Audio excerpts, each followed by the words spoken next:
بسم اللہ الرحمن الرحیم۔ محترم ناظرین السلام علیکم۔ آج میں آپ کے ساتھ صدقہ کی فضیلت کے بارے میں بات کروں گا۔ نبی کریم صلی اللہ علیہ وآلہ وسلم نے ارشاد فرمایا، صدقہ پروردگار کے غصے کو بجھاتا ہے اور بری موت سے بچاتا ہے۔ اپنے دن کا آغاز صدقہ دینے سے شروع کریں، اس دن تمہاری کوئی دعا رد نہیں جائے گی اور اچھی بات بتانا بھی صدقہ ہے۔ نبی کریم صلی اللہ علیہ وآلہ وسلم نے ارشاد فرمایا، مسلمان کا صدقہ اس کی عمر میں اضافہ کرتا ہے اور بری موت سے بچاتا ہے، اور اللہ تعالیٰ اس کے ذریعے تکبر اور فخر کی بیماریوں کو زائل کرتا ہے۔ کوئی صدقہ پانی پلانے سے بڑے ثواب والا نہیں ہے۔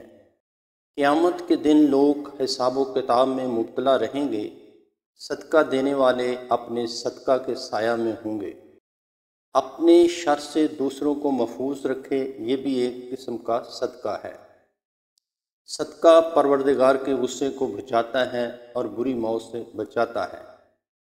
اللہ تعالیٰ صدقے کی وجہ سے 70 بیماریوں کو دور فرماتا ہے۔ جب تم دنیا کی مفلسی سے تنگ آ جاؤ اور رزق کا کوئی راستہ نہ نکلے تو صدقہ دے کر اللہ سے تجارت کرو۔ صبح کا آغاز صدقے سے کیا کرو، کیونکہ مصیبت صدقے سے آگے قدم نہیں بڑھاتی۔